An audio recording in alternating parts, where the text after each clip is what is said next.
ये अलग किस्म के शिंदे साहब है, वो तो महाराष्ट्र की एक शान है और उन्होंने बहुत अच्छा काम करके दिखाया है। लोकसभा का जो रिजल्ट था उसके बावजूद अच्छा रिजल्ट आ गया। इसमें तो सबसे ज़्यादा क्रेडिट मोदी साहब को ही है, बहुत करीबी नेता है।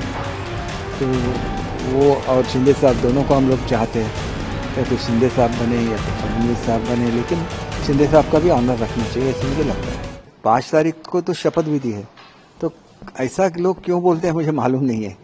ये तो एक मिसकंसेप्ट है कि गवर्नमेंट फॉर्म नहीं हो रही है, इसका कारण एक नाथ शिंदे जी है। बिल्कुल नहीं है।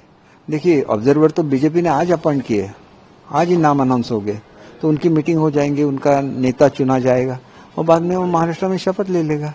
और शिंदे साहब ने तो क्लियर कट 5 दिन पहले बोला है कि मुझे कोई ये नहीं है, जो मोदी साहब और शाह साहब बोलेंगे मेरे लिए वो फाइनल है।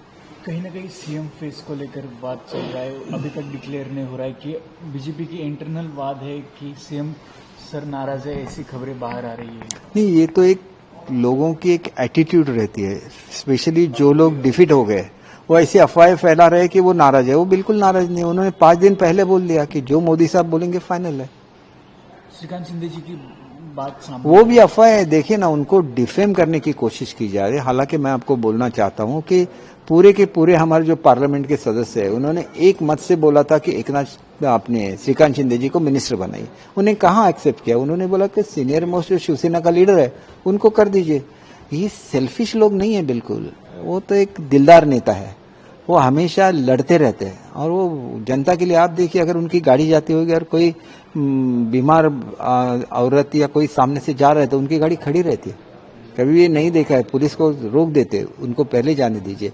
विठल रुक्माई की जो ये रहती है, पूजा रहती है, वो तो महाराष्ट्र के सीएम का मान रहता है। उन्होंने बोला था कि लाइन को मत रोकिए, लाइन चलने दीजिए, मैं पूजा कर लूंगा साइड में। तो ये अलग किस्म के शिंदे साहब है, वो तो महाराष्ट्र की एक शान है और उन्होंने बहुत अच्छा काम करके दिखाया है। लोकसभा का जो रिजल्ट था उसके बावजूद अच्छा रिजल्ट आ गया। इसमें तो सबसे ज्यादा क्रेडिट मोदी साहब को ही है, लेकिन फिर भी उनके लीडरशिप में ये सब हुआ है। बहुत अच्छे सोशल स्कीम्स उन्होंने लाए, सोशल वेलफेयर स्कीम्स। तो इस सबका ये इफेक्ट है कि एक अच्छी सरकार बने महाराष्ट्र में और उनका जो मान है वो भी रखा जाए, क्योंकि उन्होंने इतनी मेहनत की है। हालांकि हमने कम ही सीट लड़ी थी, तो उनसे ज्यादा तो हमारी सीट नहीं आ सकती, लेकिन उनकी सीट आने में, हमारी सीट आने में एक दूसरे का सहयोगी कारण हुआ है ना। तो हम लोग पहले से इकट्ठा है, बाद में अजीत दादा आ गए, इसलिए उसको महायुति बोलते। लेकिन युति में तो गवर्नमेंट जो फॉर्म हुई थी महाराष्ट्र में, वो तो एकनाथ शिंदे जी और फडणवीस साहब की ही सरकार थी। इसमें कोई दो राय होने का सवाल ही नहीं होता है। हमारे सीएम साहब नाराज होने का कोई सवाल नहीं उठता, क्योंकि उन्होंने क्लियर किया था कि वो जो बोलेंगे मैं फॉलो करूंगा। अजित पवार जी दिल्ली गए हैं, वो क्या, वो अपने पार्टी के खुद नेता है, उनकी नेशनल पार्टी है और वो नेशनल प्रेसिडेंट है। वो जब जाना चाहते जा सकते हैं, अपॉइंटमेंट ले सकते हैं। वो तो ऐसे भी बोलते कि मेरी पार्टी सेक्युलर है, हमारी पार्टी तो हिंदुत्ववादी है पहले से है। बाबा साहब बोलते थे गर्व से कहो हम हिंदू है, तो वो भी हमारे नेता है। फर्क नहीं पड़ता, अगर वो जाना चाहते जा सकते हैं, कौन उसको रोक कर। खबरें आ रही है एकनाथ शिंदे जी को टाइम नहीं मिल रहा है अमित शाह जी के साथ मीटिंग के लिए, उसके ऊपर क्या कहना चाहेंगे? नहीं, ये तो सब अफवाह है, उस पर आप ये मत करो, विश्वास मत करो। ये इन्होंने जो सेक्रीफाइस किया है उसको आप कम करने की कोशिश हो रही है, ऐसे ठीक नहीं है। इन्होंने मेहनत की है, ये जीत में उनका बहुत बड़ा हाथ है और उन्होंने सीधा बोल दिया कि ये जीत मोदी साहब की वजह से हुई है, तो मोदी साहब जो भी बोलेंगे वो उसको फॉलो करेंगे। कहीं ना कहीं होम मिनिस्टर को लेकर बिल्कुल नहीं। देखिए, मैं खुद MOS होम रह चुका हूँ, 4 साल तक मैंने फडणवीस साहब के साथ काम किया। होम डिपार्टमेंट कभी भी होम मिनिस्टर नहीं अकेला चला सकता, सीएम और होम मिनिस्टर मिला के डिपार्टमेंट चलाते हैं, क्योंकि डिपार्टमेंट सब IPS ऑफिसर्स रहते हैं और IPS ऑफिसर का ट्रांसफर का पूरा अधिकार ये सीएम को है। दूसरा, इंटरनल सिक्योरिटी की मीटिंग सब सीएम के नेतृत्व में होती है, उनके प्रेसिडेंटशिप में होती है। जो डेली रिपोर्टिंग होती है वो सीएम को होती है। तो ये सारी चीजें सीएम को रिपोर्टिंग हो और बाद में इसको तो किसका ही आ गया, दोनों का कंट्रोल है ना।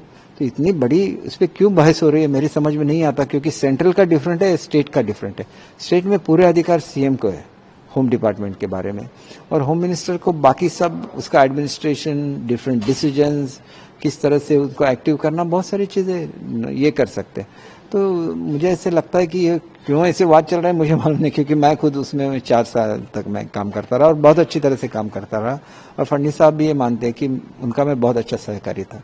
तो मेरा ऐसा सोचना है कि होम डिपार्टमेंट देने और न देने में कोई दिक्कत नहीं होनी चाहिए, क्योंकि खुद होम मिनिस्टर कभी भी डिपार्टमेंट नहीं चलाता, होम मिनिस्टर और चीफ मिनिस्टर बना के होम डिपार्टमेंट चलाते हैं। शिवसेना ने अपने पोर्टफोलियो में डिमांड की थी होम मिनिस्टर की। ये मैं नहीं बोल सकता, वो तो सीएम साहब की बात अमित शाह जी से हुई थी, तो वो दोनों ही बता सकते। मैं तो सिर्फ प्रवक्ता के हैसियत से जो भी बोल सकता हूँ मैं बोल सकता हूँ। सीएम फेस में कौन रहेगा उसके बारे में क्या कहना चाहेंगे? वो तो 90% 99% तो देवेंद्र फडणवीस जी मुझे लगता है, लेकिन वो तो आफ्टर ऑल उनके नेशनल लीडरशिप डिसाइड करती है, तो अच्छा डिसीजन ले। हमारे लिए वो बहुत करीबी नेता है, तो वो और शिंदे साहब दोनों को हम लोग चाहते हैं, या तो शिंदे साहब बने या तो फडणवीस साहब बने, लेकिन शिंदे साहब का भी ऑनर रखना चाहिए, ऐसे मुझे लगता है। देखिए, शिंदे साहब ने प्रेस लेके सब दुनिया के सामने बता दिया है, अपनी महायुति की सरकार आई है, बहुत सारी मेजोरिटी आई है, और किसी को अगर लगता होगा कि मैं उसमें रोड़ा हूँ या तो स्पीड ब्रेकर हूँ, तो मैं क्लियर कर देना चाहता हूँ, जो वरिष्ठ नेता निर्णय लेंगे वो हमें एक्सेप्ट है। हमारी कोई भी डिमांड नहीं है, या तो हम किसी पद के लिए अड़े नहीं हैं। इतनी बात स्पष्ट करने के बावजूद उनके ऊपर आरोप लगाना ठीक नहीं है। उनकी राय उन्होंने स्पष्ट की। अब वरिष्ठ जो भी नेता निर्णय लेंगे उसको हमारा समर्थन रहेगा, इसलिए हमारे युति में कोई अनबन नहीं है। अब नेताओं ने निर्णय कब लेना है, इसके लिए हम उनको फोर्स नहीं कर सकते। उनका आदेश जो भी आएगा वो हमें एक्सेप्ट रहेगा। नेताओं के निर्णय के बाद क्या एकनाथ शिंदे अपना निर्णय लेंगे, कौन सा पद लेना है, क्या लेना है? वो तो निर्णय लेना ही पड़ेगा, वो पक्ष के प्रमुख है, उनको कौन सा पद लेना है वो उसके बारे में डिसीजन लेंगे। किस किस को मंत्रिमंडल में लाना है उसके बारे में निर्णय लेना है। पार्टी की अपनी क्या विचारधारा रहेगी उसके बारे में डिसीजन लेना है। तो ये सब लेने का पावर्स उनको है, और हमने सबने उनको गठ नेता बोल के चुना है। तो आप इसलिए उनको उस सब बातें का एक तो टेंशन भी रहता है, और वो बातों का डिसीजन लेते वक्त ये सब बातों को सोचना भी पड़ता है। क्या आज महायुति की मीटिंग होगी, क्या लग रहा है?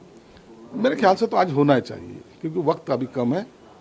शिंदे साहब आज कल ठाना आए हैं, आज वर्षा पे आएंगे, और ये सब वरिष्ठ नेताओं की, शिंदे साहब है, फडणवीस साहब है, अजित दादा है, इनकी बैठक जरूर होगी, ऐसा मेरा अंदाज है। और बैठक के बाद ये जो कन्फ्यूजन है विभागों के बारे में, मंत्री पदों के बारे में, कितने आ रहे कितने जा रहे, इस सब बारे में उनकी डिस्कशन होगी। और एक दिन के बाद, आज नहीं लेकिन और एक दिन के बाद इसकी अनाउंसमेंट भी की जाएगी, या तो जो मंत्री पद के लिए शपथ ले रहे उनको बुलाया भी जाएगा। महाराष्ट्र के जो चीफ इलेक्शन ऑफिसर हैं उनका बयान आया कि जो ईवीएम मशीन को लेके अगर कोई गलत अफवाह फैलाता है, अभी किसी ने फैलाया तो उसके ऊपर भी एफआईआर करेंगे, साइबर क्राइम में कंप्लेंट की गई, क्या कहना चाहिए? सही बात है ना, आपको टाइम दिया गया है। जब इलेक्शन स्टार्ट होने के पहले भी ईवीएम के बारे में डेमो दिखाया गया है। आज भी इलेक्शन कमीशन कह रहा है कि 3 तारीख शायद कल, जिसको डाउट है उन्होंने आके हमको ये प्रूव करके देना चाहिए। उनको भी उन्होंने कॉल किया, लेकिन उसके बारे में जो गलत सलत बातें जो हो रही है, इलेक्शन कमिश्नर के ऊपर आरोप लगाए जा रहे हैं, या तो वो ईवीएम मशीन पे बताया जा रहा है कि इसमें फ्रॉड पना होता है, चीट होता है, ये होता है, तो ये बात गलत है। देश के लोगों को कन्फ्यूजन में नहीं रखना है। जिसने मतदान किया है उसको ये कॉन्फिडेंस होना चाहिए कि यस, मैंने सही जगह पे सही आदमी को वोट किया है।